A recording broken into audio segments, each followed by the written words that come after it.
দক্ষিণ আফ্রিকার দেশ কেনিয়ার এক অদ্ভুত গ্রামের নাম ওমুজা। গ্রামটিতে কোনো পুরুষের অস্তিত্ব নেই। বলা যায় বিগত ৩০ বছর যাবৎ গ্রামটিতে কোনো পুরুষের পা স্পর্শ করেনি। এতদূর সত্ত্বেও নারীরা গর্ভধারণ করেই চলেছে প্রতি বছর। তবে কি পুরুষের সম্পর্ক ছাড়াই তারা গর্ভধারণ করছেন? এই বিষয়টাই সকলের মাঝে সমালোচনার ঝড় তুলেছে। তবে এর একটি বিস্তারিত ব্যাখ্যা রয়েছে, যা একটু পরে আমরা জানতে চলেছি। ১৯৯০ সালের দিকে ব্রিটিশ শাসিত সরকারের সৈনিকদের দ্বারা সেই সময় মেয়েদেরকে ধর্ষণের শিকার হতে হয়। এমন ১৫ জন ধর্ষিত নারীরা মিলে ওমুজা গ্রামের যাত্রা শুরু করেন। তবে তখন সেটা এখনের মতো এতটা সহজ ছিল না। অনেকের বাধা বিপত্তির ও সমালোচনার মুখে পতিত হতে হয়। অনেকের কথা শুনতে হয় তাদেরকে।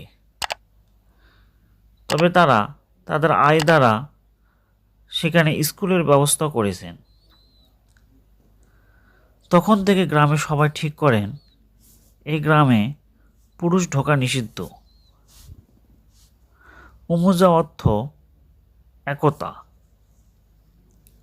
বর্তমানে এই গ্রামে নির্যাতনের শিকার সব বয়সের নারীরাই আশ্রিত রয়েছেন।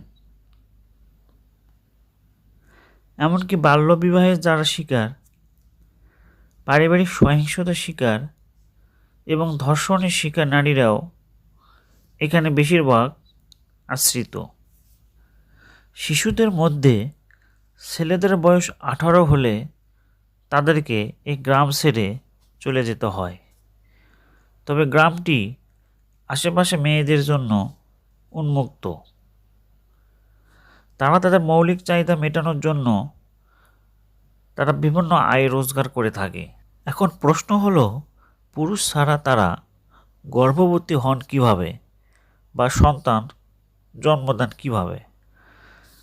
এখানে মেয়েরা স্বাধীন। তারা ইচ্ছামতো তারা চলাফেরা করতে পারেন। তেমনি তারা গ্রামের বাইরে গিয়ে যে ছেলেকে তাদের পছন্দ হয় তাদের সাথে তারা মিলিত হয়ে গর্ভধারণ করেন এবং পরে ওই ছেলের সাথে আর সম্পর্ক রাখেন না এবং সেই সন্তানকে তারা নিজের মতোই লালন পালন করেন। মহান আল্লাহ তাআলা শুধু মা মারিয়ামকেই পুরুষ ছাড়া সন্তান জন্মদানের ক্ষমতা দিয়েছিলেন।